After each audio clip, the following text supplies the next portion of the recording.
on va réaliser aujourd'hui l'entretien de l'unité extérieure avec les produits de la marque Aspen. Je démonte tout ce qui est accessoire. Bien faire attention de ne pas faire tomber ces bagues. Du coup maintenant ça y est, elle est quasiment à nu. De quoi est composée une unité extérieure?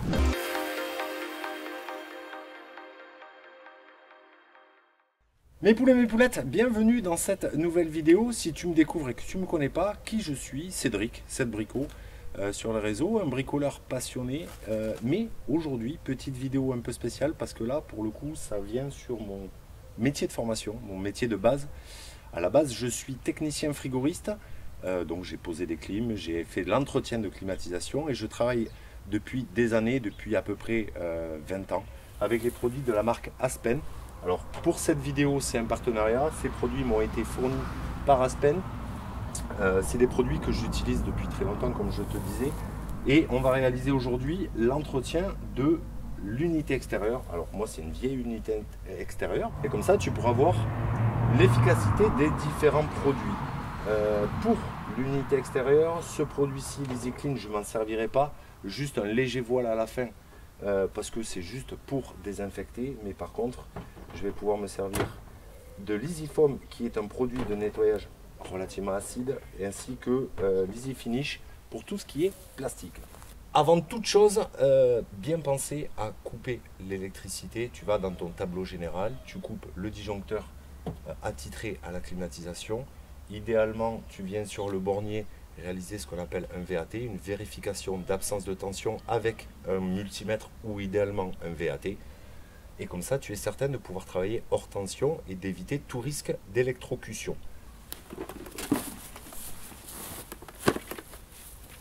Une fois que la machine a été mise hors tension, rien de bien compliqué. Je vais d'abord ouvrir ici le cache de côté pour pouvoir démonter la tôle supérieure. Je vais également démonter la grille.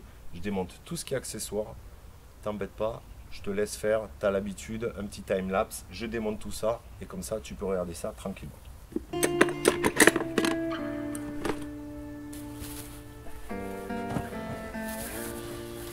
Petite particularité, fais très attention, surtout l'été. Lorsque tu démontes ce capot, très souvent, tu vois, il y a des nuisibles qui arrivent à rentrer et il s'avère aussi que très souvent, tu vas retrouver des essaims d'abeilles ou de guêpes dans les unités extérieures de climatisation. Donc faire très attention à ça. Pareil, là-dessous, très souvent, il y a du monde.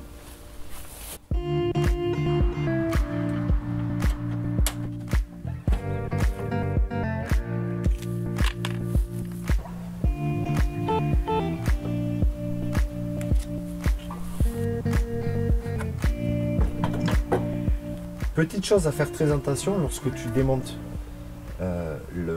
l'hélice de l'unité extérieure du ventilateur. Certains modèles de climatisation ont ce qu'on appelle des bagues ici d'équilibrage pour que justement quand le ventilateur tourne, l'hélice puisse être équilibrée et tourner en rond. Bien faire attention de ne pas faire tomber ces bagues ou même de les décaler.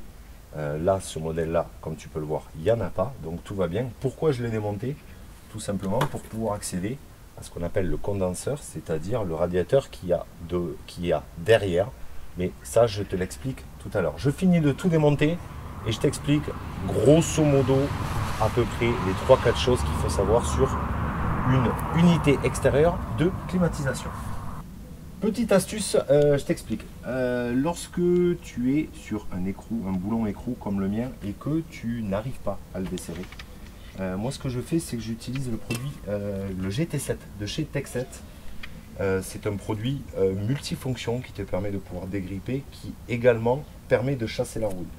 Il a une particularité, c'est que lorsque tu le pulvérises, il est à très basse température. Du coup, il fait réagir les matériaux entre eux et favorise le desserrement des écrous, par exemple, lorsqu'ils sont bloqués comme celui-ci.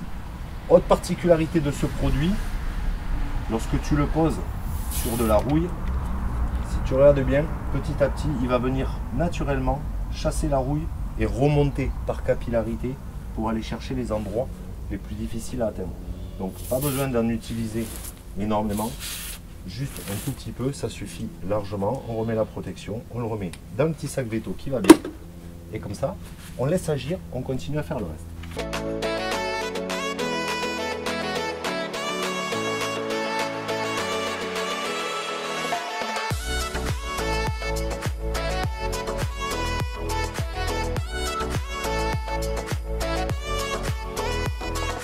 Du coup, maintenant, ça y est, elle est quasiment à nu. Je t'explique grosso modo de quoi est composée une unité extérieure. Toute la partie supérieure noire ici, ça va être tout ce qui est platine électronique de gestion de commande de la machine. Ici, là-dessous, sous la couverture, tu vas retrouver le compresseur. Ça, c'est ce qu'on appelle une vanne 4 voies, c'est-à-dire c'est la vanne qui te permet de pouvoir faire aussi bien le froid que le chaud. Parce qu'elle va changer de circuit. Et selon dans la position dans laquelle elle est, tu vas faire du froid ou du chaud, sachant que une chose qui est importante qu'on dit dans le métier du froid, on ne fait pas de froid, on ne sait pas faire de froid. On sait faire du chaud, mais on ne sait pas faire de froid. Tu as l'impression que tu fais du froid avec une climatisation, mais en réalité non. Le principe même d'une climatisation, c'est du transfert de calories, c'est le principe du froid pur qui a été adapté à la climatisation. Le principe, c'est quoi?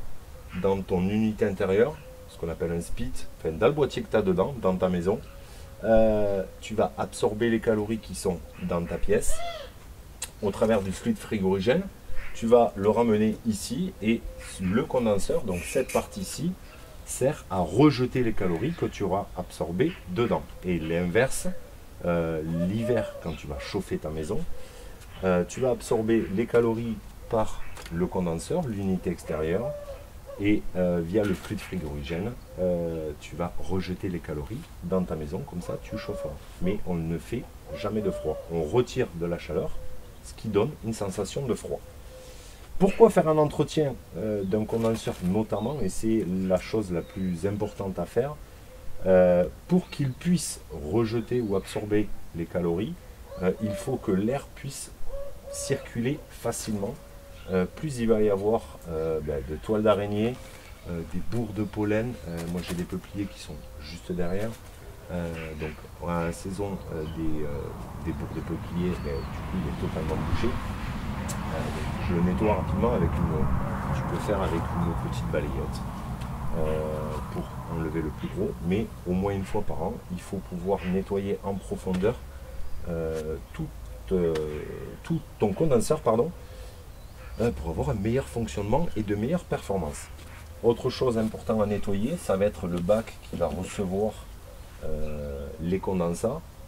L'hiver, lorsque ici tu vas absorber des calories, automatiquement tu vas figer de l'eau va tomber et doit pouvoir s'écouler. Alors moi je l'ai fait en provisoire, enfin c'est même pas moi qui l'ai fait, je vais le laisser comme ça fonctionne très très bien. En théorie il faudrait le raccorder aux eaux usées. Moi ça s'écoule naturellement sur la dalle, ça va dehors et c'est très bien, on est sur le côté de la maison, c'est pas gênant. Bien pensé, tu vois, donc quand tu nettoies, à venir nettoyer le trou qui est juste ici là pour que ça puisse s'écouler normalement.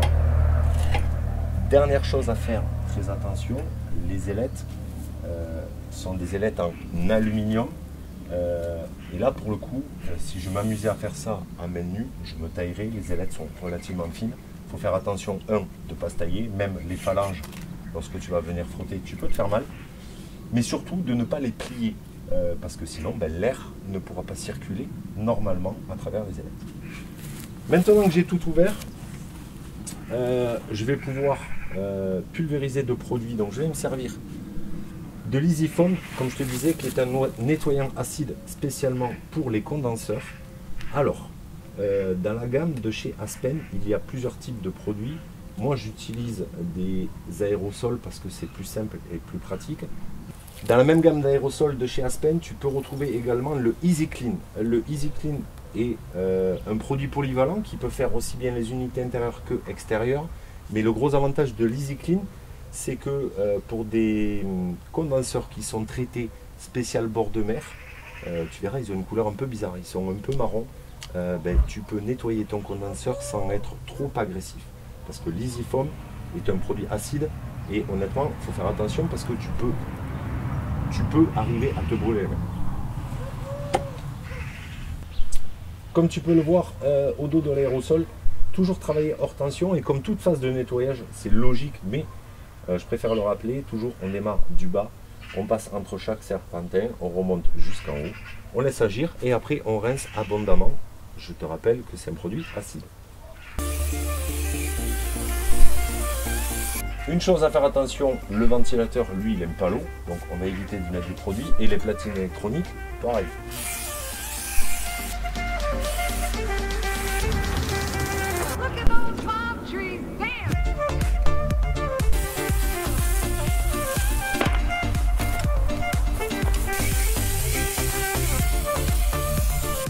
Le temps que ça agisse sur l'unité extérieure, je fais la même chose ici au niveau des tôles. Ça, sur les tôles, oui. Non, quoique, non. C'est pas celui-ci, pardon. Ça va être l'Easy Finish que je vais pulvériser sur les tôles.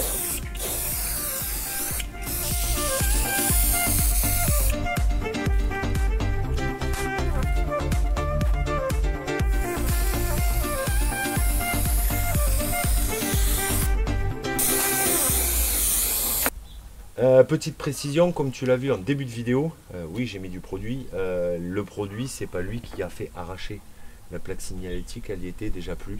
Voilà. Je tenais juste à te préciser ça, au cas où tu l'as pas vu.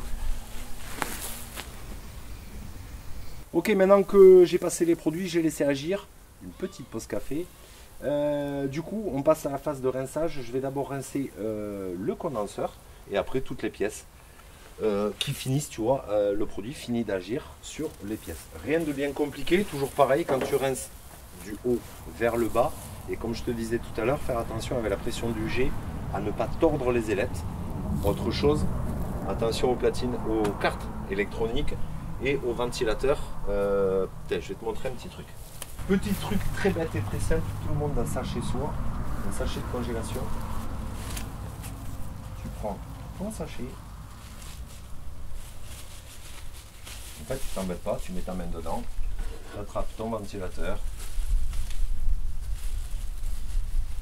tu retombes ton sachet.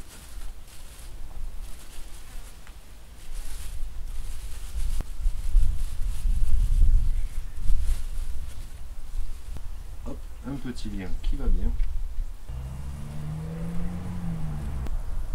Et idéalement, ce que tu fais, c'est que tu le cales la tête en bas pour pas que l'eau y aille dessus. Une fois qu'il est calé, ben tu risques rien, tu peux y aller.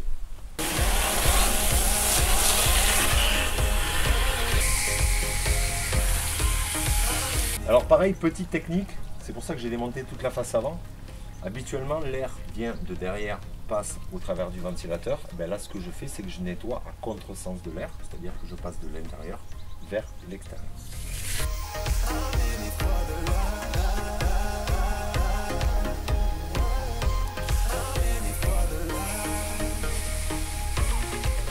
Ok, ce que je vais faire, comme il était particulièrement sale, vraiment très sale, je vais remettre un coup de mousse, le laisser agir pendant que je vais rincer tous les carénages.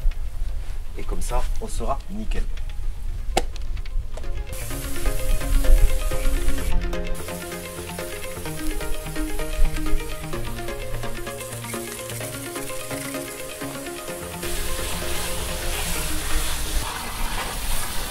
Pour les lisses, comme tu as vu, un simple coup d'eau suffit, pas de besoin de produit ni quoi que ce soit. Il n'y avait que de la poussière. Un simple petit coup d'eau rapide et après on regressera au niveau du roulement, au niveau du moyeu, pardon, tout simplement. Et là, malgré l'Easy Finish, tu es quand même obligé de venir légèrement frotter. Après, il traîne bien sorcier. Hein. Je ne frotte pas avec. C'est une brosse relativement souple. Comme si tu faisais la vaisselle à la maison, la même chose.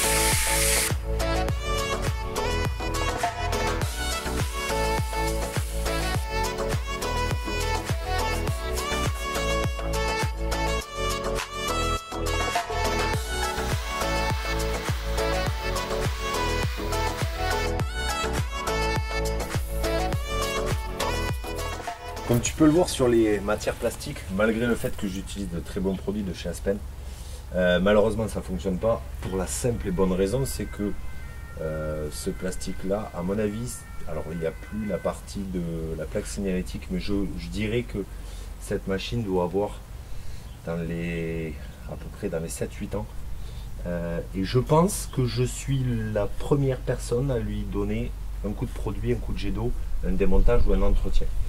Donc du coup, on a accumulé beaucoup de saleté, ça reste du plastique, ça marque. Je vais tenter avec un autre produit, on ne sait jamais, parce que c'est des dépôts organiques. Je tente ça de suite et je te montre. Du coup, comme je te disais, c'est des salissures qui sont organiques. Je vais tenter, parce que les produits ça n'a pas fonctionné, d'utiliser le nettoyage P-Clean de chez Texet, qui est un produit désagrasant naturel, biodégradable, et qui fonctionne très bien sur ce type d'encrassement.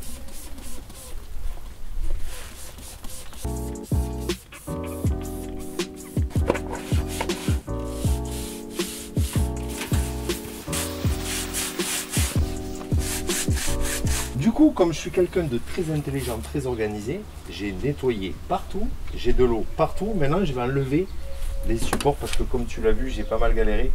Ces supports en plastique, c'est ce qui se faisait avant, mais la problématique, c'est que dans le temps, malheureusement, ça vieillit mal. En fait, à la base, le support, je les ai cassés, tu peux plus le voir. En fait, il y a l'écrou qui est pris dans le plastique. Juste à desserrer, mais malheureusement le plastique est cassant, enfin bon bref, donc du coup j'ai dû tout casser. Ce que je vais faire, c'est que je vais remplacer ces supports par les Bigfoot de chez Aspen, pareil, qui m'ont été envoyés par Aspen, qui sont des supports d'unité extérieure, bitumeux, anti-vibratile, et forcément dès que tu mets de l'anti-vibratile, automatiquement tu réduis les nuisances sonores pour toi, mais aussi pour ton voisinage.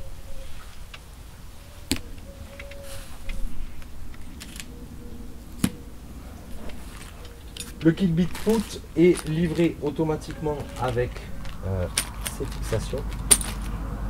Comment il est fait? Très simplement, c'est un support bitumeux avec une conception pour pouvoir réduire toutes les vibrations. Et ensuite, tu as à l'intérieur du bitumeux caoutchouteux, tu as un rail type vélaire qui est fait pour recevoir justement les écrous et pour venir fixer l'unité extérieure. Je croise les doigts pourvu qu'à l'arrière ça se passe mieux qu'à l'avant. Avec une clé de 17, ça ira déjà mieux. Ah ben là pour le coup on a de la chance, la vis est bloquée mais regarde, elle est sortie du support, impeccable. Je fais cette opération là maintenant, tout simplement parce que du coup sans les carénages et tout c'est plus facile, c'est un peu plus léger, tout simplement. Je vais le faire au fur et à mesure, rien de compliqué, hein. Il suffit juste, alors surtout ce côté là il est plus léger parce que le compresseur est là, c'est lui qui est plus haut. Je lève, je sors l'ancien. Je place le nouveau, même si je ne suis pas tout à fait dessus, c'est pas bien gênant. Ce côté-là est le côté le plus simple.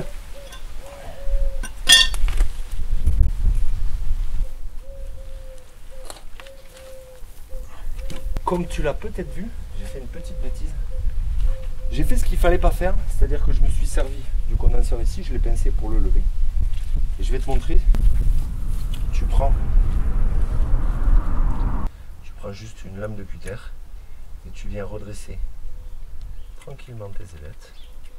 Si jamais, c'est pareil chez ton distributeur de froid de climatisation, il existe des redresseurs bien évidemment d'ailettes, mais là tu vas pas aller acheter un redresseur d'ailettes juste pour ces trois pauvres ailettes là qui étaient tordues. Voilà. Même si elles sont légèrement tordues, c'est pas bien gênant. Comme je te disais tout à l'heure, cette partie-là est entre guillemets plus complexe. Pourquoi? Parce qu'on a les tubes, les liaisons frigorifiques pour entre guillemets l'aller et le retour. Je te le fais en simple. Il faut faire attention de ne pas les plier, de ne pas les pincer. Alors les plier on peut, les pincer, il ne faut surtout pas le pincer, créer un pli sur le tube. Là on a de la chance, c'est des petites liaisons. On est en 1/4 et ici c'est du 3/8, donc c'est pas gênant, ça reste des diamètres qui sont facilement manipulables. Pareil, ce qu'ils avaient fait, ils avaient passé le tube à condensat qui vient de l'unité intérieure qui est dans la maison. Alors là aussi, on ne regarde pas la magie de la goulotte, c'est pas moi qui l'ai posée, c'est pas moi qui l'ai fait. Elle est juste totalement de travers, brûlée, cramée, tordue, tout ce que tu veux, et c'est pas bon. Et je vais pas tout refaire, c'est fonctionnel, c'est un côté de maison où je suis pas, il n'y a pas de vis-à-vis, c'est pas bien gênant. Une fois que je l'ai dégagé, pareil, je vais préparer le rubber foot, je le pose à côté, je sors, je remets, et tout seul, sans forcer.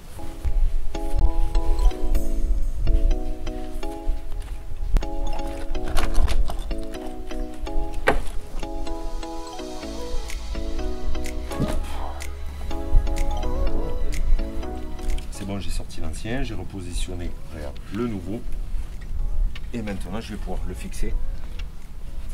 Pour cela, rien de bien compliqué. Donc dans le sachet, tu retrouves le cavalier qui va venir ici. Et dès que tu vas le serrer, si tu regardes bien sur le cavalier, en fait tu as des crans qui font en fait un sertissage ici et qui empêchent de desserrer. Je ne remets pas écrou contre écrou parce que ça fonctionne très bien comme ça. Je relève.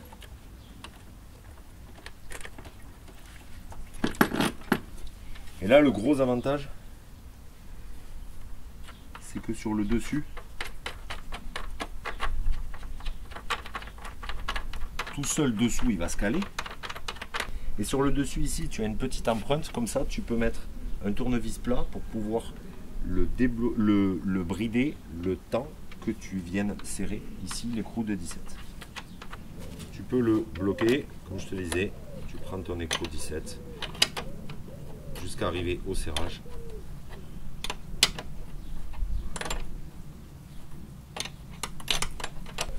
Et une fois que tu y es, tu serres. Et rien de plus compliqué. Je continue sur les 4 autres, toujours pareil. J'engage mon cavalier, je lève l'unité. À l'arrière, c'est un trou houblon. Il n'y a pas besoin de lever. J'ai juste besoin de venir.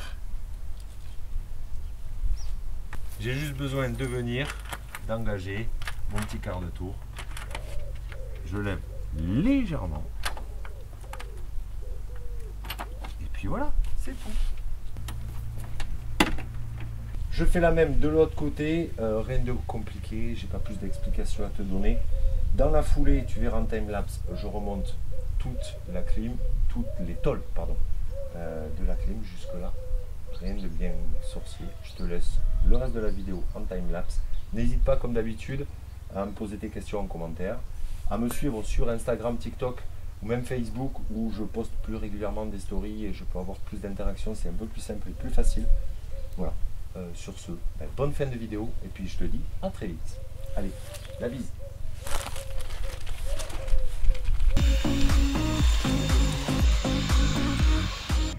Tout à l'heure, je t'ai montré l'application, une des applications du GT7, le dégrippant.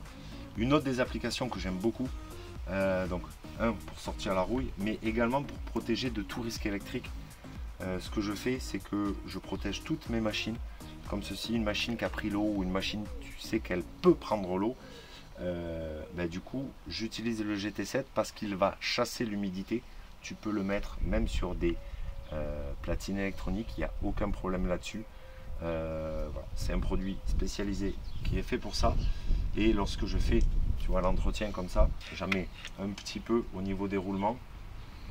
Bien sûr sur l'arbre, parce que l'arbre, comme tu le vois, il n'est pas très jojo.